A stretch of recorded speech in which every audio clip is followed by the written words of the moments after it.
All right, we'll look at that and got it.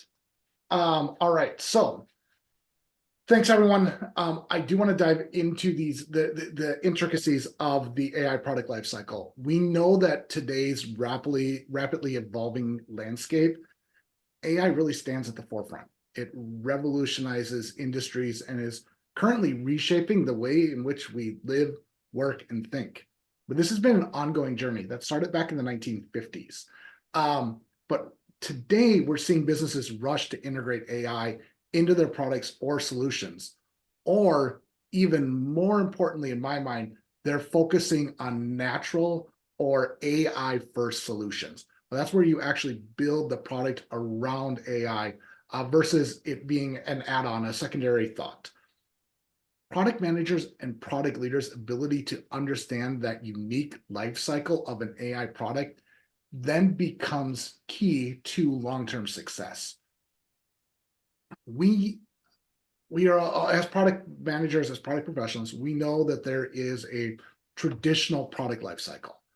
That traditional life cycle, although mentors of mine, managers of mine, when you talk about like Christian Idioti, who I used to report to, Marty Kagan, who's been a mentor of mine, they really talk about how we need to be adaptive. We need to be agile in the product life cycle. But with traditional, even SaaS products, we do have a linear progression.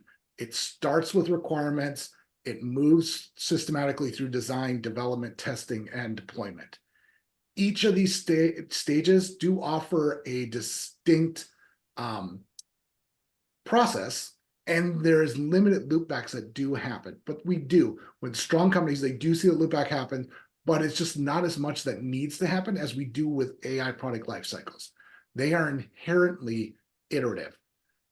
It not only addresses the initial ideation and the development, but there are continuous loopbacks through refinement phases on that feedback that's received. And as the model learns and evolves over time, it becomes inherent in the product development of that feedback loop. I want to just kind of model out here, a traditional model here. Historically, most products, even software ones, I said, develop in this linear fashion, starting with those requirements based on a market need, a user problem, the user demands, what sales wants, the CEO's bright idea for the week. They move into the design phase where we translate those requirements into tangible concepts. This is both designing the UI, the UX around it, as well as the system needed to support it. Then we move into the development phase where we turn that design into working prototypes or products. Then there's rigorous testing to ensure that everything meets the quality standards. And finally, once deemed ready, it gets deployed to those end users. On the flip side, when we look at AI product life cycles, by their very nature, they are much more cyclical and iterative in their process. It often begins with an idea. This is often aimed at solving a problem or addressing a gap using artificial intelligence. Data collection and processing form the backbone of that solution, which feeds into model development. Once deployed, it is crucial to gather feedback continuously. The dynamic nature of AI means it learns and improves over time, hence the optimization phase.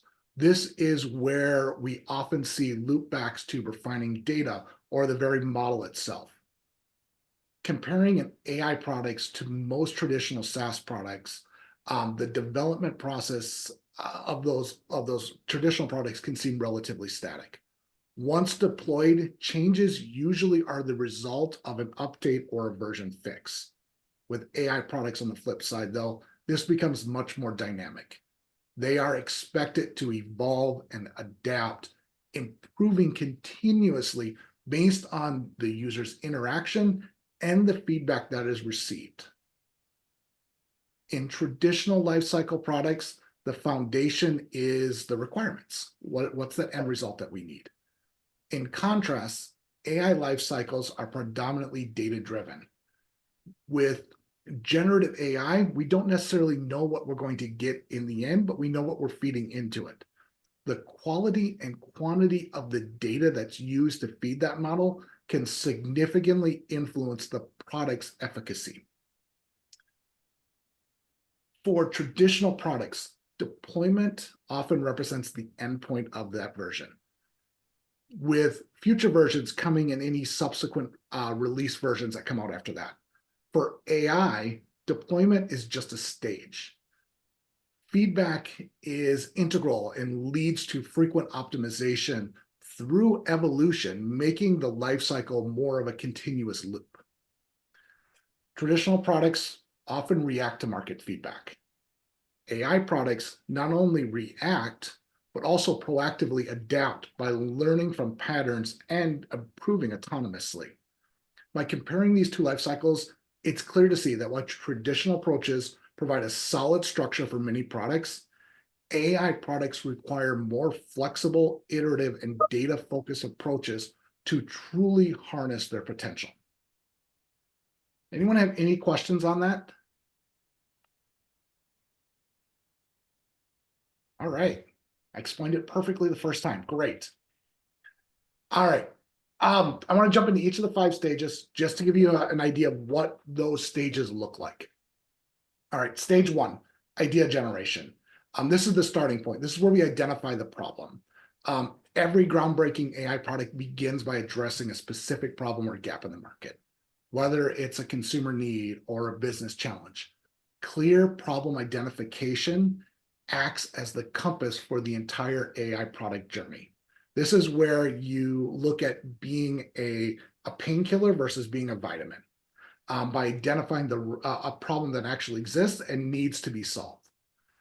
Just as data is the backbone of AI, identifying the right problem ensures that subsequent data collection efforts are aligned and purposeful, directly impacting the AI problem's eventual end result that's delivered.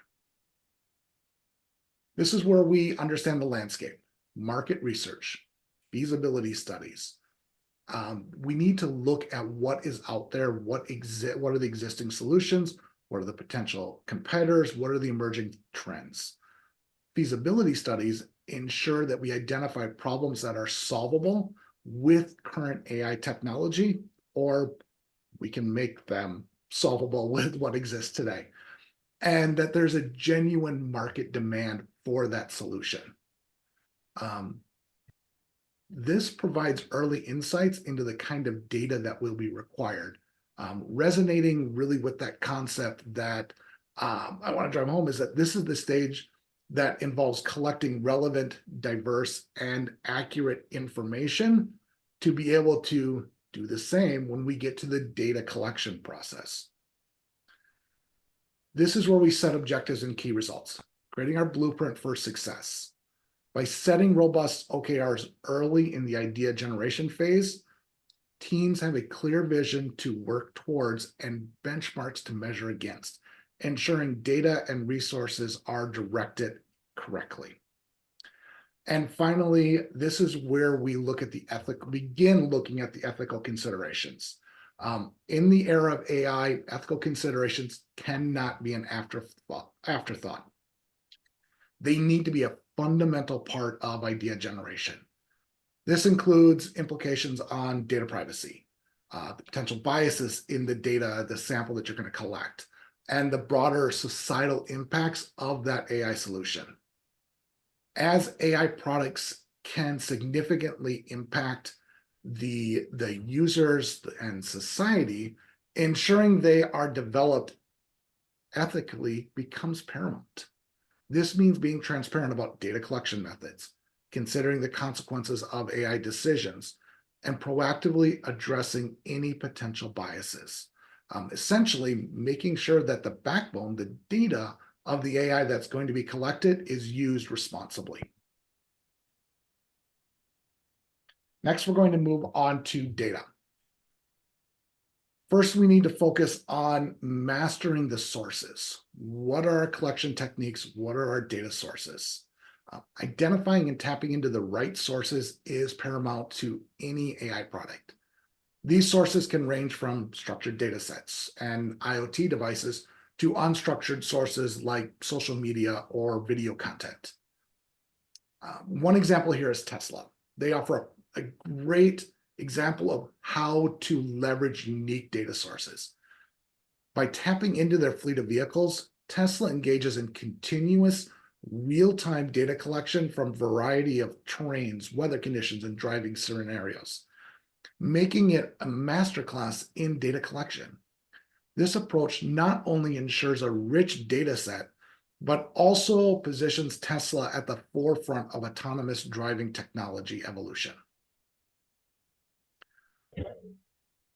I mean, except for none of people are. Did someone have a question? I don't think so. I think if everybody keep themselves on mute until there's a question, that'll be awesome. Thank you. Nope. So what I want to go to next was really setting the stage. And this is where you want to do the data processing, the cleaning, the normalization, the annotation. Data in its raw form is often messy and incomplete. Cleaning involves removing those anomalies, filling in missing values, and eliminating any inconsistencies. The normalization of data ensures that it's in a format and can scale and is consistent. This aids to better model performance. Annotation, which is extremely critical for supervised learning, involves labeling that data, which becomes the cornerstone for training models to understand and predict outcomes effectively. I can't say enough how important diversity in your data is. This will ensure not only that you have a strong model, but that you're able to overcome the garbage in, garbage out that can exist in the data that's used and the biases that can result from that. The quality is also important. The data needs to be reliable and relevant. Again, I'm going to highlight Tesla here. Their data collection shines. By utilizing that vast fleet, the company gathers diverse data from numerous global locations, driving conditions, like I mentioned, and even driver behavior. This continuous influx of real-world data aids in refining and enhancing the self-driving capabilities that exist today. The guarding of data is important. We need to address privacy concerns. We need to make sure we're compliant with GDPR, CCPA, and other regulatory requirements. Data is really becoming the new oil for the world, and we need to protect it with everything we can. Ensuring compliance isn't just about avoiding penalties. It's about building trust with your users. Being transparent about how data is used will ensure, and ensuring that you have user consent are critical building blocks to a sustainable AI product. It is important that all AI products implement encryption, anonymization, and other data protection measures to safeguard that user data. All right, let's go to step 3. This is the model development. Model selection needs to be based on a problem. Once we have all that data, we dive into model development. Not all problems require the same solution. The challenges lie in selecting the right algorithmic approach tailored to the problem you have at hand. Classification problems, for instance, might benefit from a decision tree or a support vector machine. For continuous outcomes, regression algorithms may be apt. There's deep learning models. There are things like CNNs that are preferable for image processing tasks, or RNNs can be ideal for sequential data. Regularly, the model selection can be iterative. The initial choice may need to be refined as the understanding of that data is developed and becomes deeper. After selecting the model, the next step is training. This requires splitting a data set into training, validation, and testing sets. The training set helps the model learn and recognize patterns. The validation set aids in tuning and optimizing that model before development. The testing set, kept separate, evaluates the model's performance on unseen data. This division ensures that the model isn't just memorizing the data, overfitting, but generalizes well to new and unseen data. Developing an AI model isn't a one-shot process. It is about continuous refinement. This involves selecting the appropriate algorithm, training the model, and refining it based on those initial results. Hyperparameters are the settings or the configurations that are set before training begins. Adjusting these can drastically impact the model's performance. Techniques like grid search or random search can systematically adjust hyperparameters to find the best combination for optimal performance. Once that model is trained, it is essential to evaluate its performance using metrics relevant to the problem. For classification, this might include accuracy, precision, recall, or the F1 score. For regression, you have things like mean squared error or mean absolute error that can be used. Feedback loops here are critical. If a model isn't performing as expected, feedback provides insights into where adjustments are needed and whether it's the model, the data, the architecture, or the hyperparameters. It's vital to remember that no model will be perfect initially.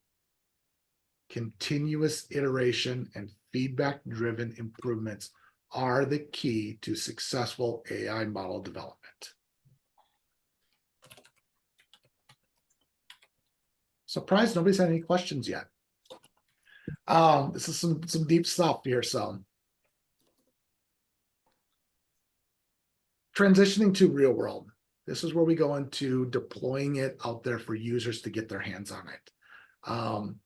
This phase involves ensuring that a model not only works well in a controlled setting, but can also perform seamlessly when exposed to diverse real-world inputs. It's not just about accuracy, but also about robustness, speed, and reliability in a dynamic environment.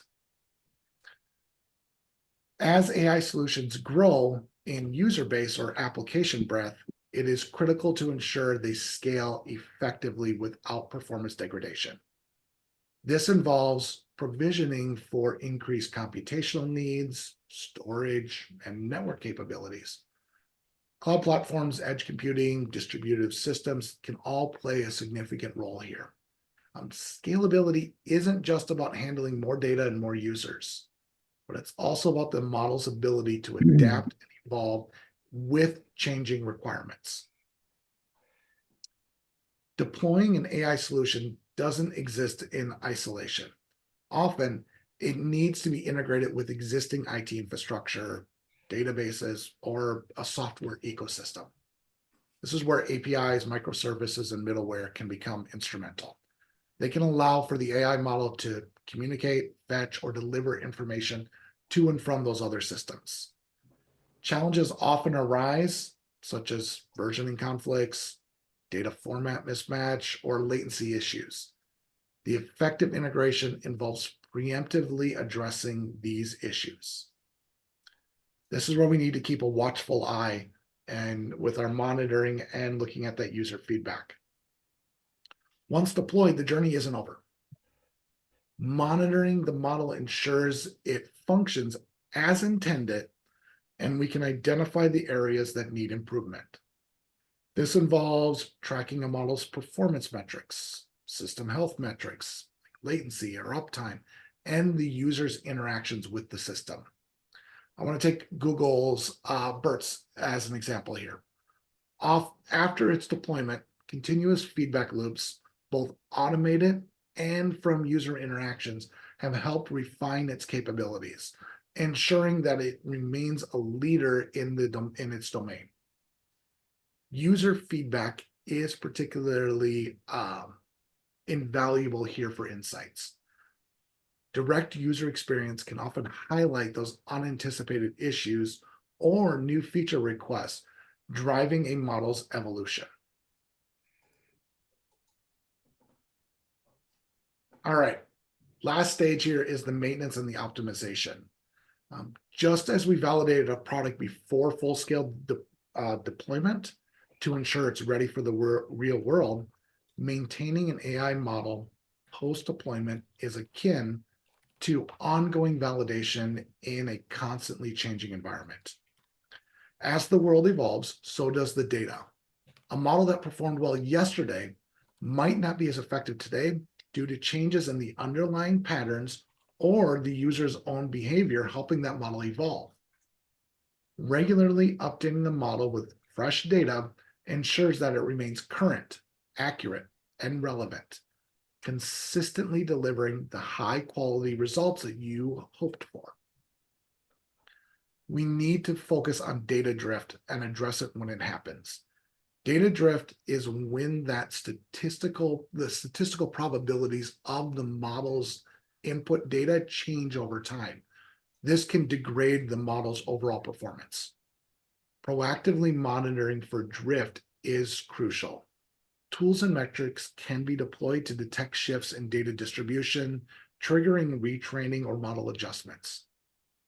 Addressing drift promptly ensures that the model's predictions remain accurate and trustworthy, even as the landscape of that application domain can change underneath it. Validation doesn't stop once the product is out in the wild. Just as we ensure our products are free from biases before release, ongoing monitoring ensures that those biases don't creep in later. Performance metrics such as accuracy, precision, recall, or custom business metrics can give an insight into how well that model is functioning. Monitoring these metrics can allow stakeholders to ascertain if the model meets the defined benchmarks and to take corrective measures if any deviations are observed. Feedback is the cornerstone of any iterative improvements. This includes both automated feedback, system logs, error rates, user behavior, and manual feedback from users, domain experts, stakeholders. Both of those combined together become invaluable to product professionals. This feedback not only highlights where the model is lacking, but can also pinpoint new features, new capabilities that can be added. By integrating this feedback, the model can be refined and optimized continually, ensuring that it remains effective, user-friendly, and in line with the evolving needs of the users.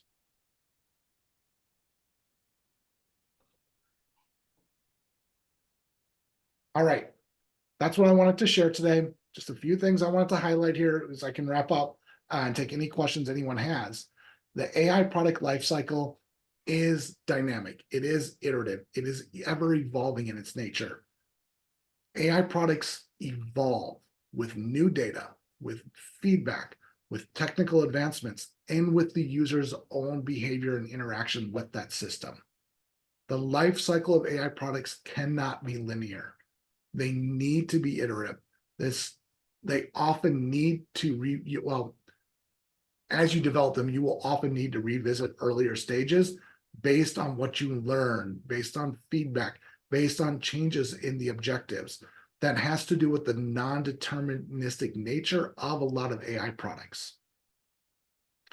Each stage has its own significance and challenges. From ideation to deployment, this lays the foundation, each of them lay the foundation for what is next. This ensures that the product is robust and relevant in what's needed in the marketplace. Each stage has a set of hurdles, whether it's data acquisition, model training, or achieving user adoption. Recognizing and addressing these ensures the product's longevity and effectiveness. An AI product is never truly complete. There's always room for enhancements, refinement, or adaptation. Continuous feedback, both from the users and real-world performance, should be harnessed to optimize the product and ensuring it remains relevant, effective, and user-centric. Okay, any questions from anyone? Thank you so much, John. We do have a question from Mohammed. I feel like you might have answered it, but you can maybe go into a bit more detail here. So thanks for a great session. As I got from your lecture, the process is somehow iterative and as a cycle, not as a waterfall sequence, which you depict. Is this correct? Okay, let me read you this. Yes, absolutely. It is a cycle. I laid it out there linear so we could see it, each of them divided up, but it becomes a cycle, but it's not the end looping around to the beginning again, like a snake eating its own tail, but you can loop back to any point in there. So it really just cycles back to what is the problem that's developed? Is it a model problem? We need to go back to training. Is it a data problem? We need to go back to data. Are we not solving the right problem? Do we have to go all the way back to the beginning? It all depends on what the feedback is. And each stage can loop back to any prior stage. Very interesting. Thank you. And Sadaf has got 3 questions. Thank you, Sadaf, for your questions. Would you like to take them, John, or I could read them? Which stage do scaling companies typically struggle with? What I have found from my own personal experience, I'm going to go back up here to the top. Come on, get to the right slide. There we go. Where I see it is it's at the beginning. It's that idea phase. It's product strategy is hard. It is hard work. Getting the right product vision, getting the right idea, solving the right problem can become the most difficult part. And that's the very foundation, the beginning of everything. That is where I see it breaks down the most.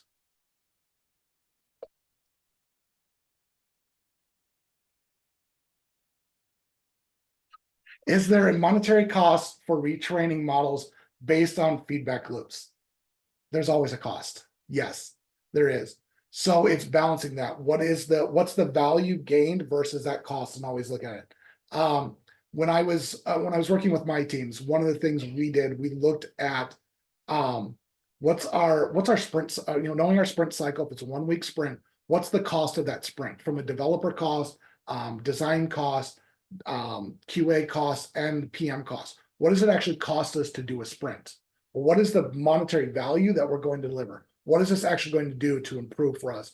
And then how do those two things balance out? Are we able to deliver more value in that sprint by making this change or not? Well, if we're not, well, then why would we do it? What's the underlying value there? So it's trying to make it apples to apples to do the closest comparison to figure out, does the value outweigh the cost? When there's little data available, is it best to wait to collect the data or build the model? I would say it's best to collect the data. Data is the backbone for any AI product. You need to have that robust nature, that robust data to be able to build a good quality model. Building the model, yeah, you can lay the groundwork for it, but you're not gonna be able to test it. You're not going to determine if it actually works the way you intend it. Especially with non-deterministic AI tools.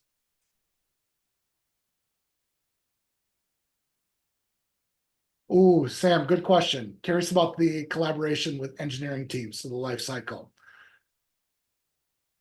Should product define data collection and model development as part of the requirements, or should engineering take the lead on those? I honestly don't believe you should be defining requirements with AI products.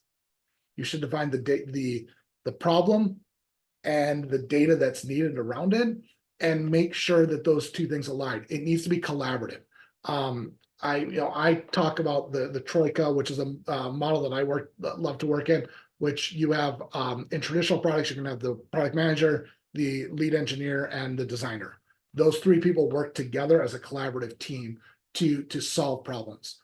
When you get AI products, if they're going to be user focused, you need those 3 people and you need a data scientist. So it becomes a team of 4 working together to solve that. And that's where I think that needs to be done collaboratively as a team. Because each of you are going to bring in your own worldview based on your expertise, your responsibilities, your role within the team to be able to identify which ones are most needed.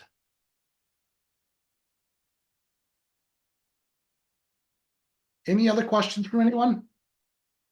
Those are great. Great questions. There's there's a lot of new knowledge being shared, and I think that's what the value of the course is, where you get that interaction and that sort of FaceTime with you, John, where you discuss these topics, discuss real world examples, discuss implementation in the real world, and live with John. So I will say that this cohort kicking off on the 22nd of January might be the only time that John is the mentor, depending obviously, John, on your availability. So if you do get into this cohort, then there are limited spots, but you are really learning from the person who created the course live each week, joining him for a Zoom for an hour. So that is definitely a plus. I'll shout out also the previous cohort rated this course 5 out of 5 stars on Trustpilot. It is a really great, really thoughtful course where you're building in the assignments each week. So actually implementing the knowledge that you are learning within the video lessons. There's a robust library of resources that John put together. So like I said, spots are limited to ensure the high quality of the mentor sessions. If you have any questions about the course, email me or just go ahead and sign up. It's only $5.99. So you could use your learning and development budget if you have one. And hope to see you in the course. Is there anything else that you would like to wrap up with, John? No, I think you all would really enjoy the course. It does build each week. And with the assignments, they build upon each other, and you're going to be referencing back to previous assignments, even to the point where you're going to be pulling together your own data and maybe getting your hands dirty in an AI model yourself. Very cool. Amazing. So we'll leave it there. I'll send around the recording along with links to enroll. But like I said, reach out to me if you have any questions. I'm going to put my email address in the chat here, and hope to see you in the course. Thank you so much, John. And thank you everybody for your questions and your interaction. We've got a clapping emoji from Liz. See you guys soon. Thanks, everyone. Thank you.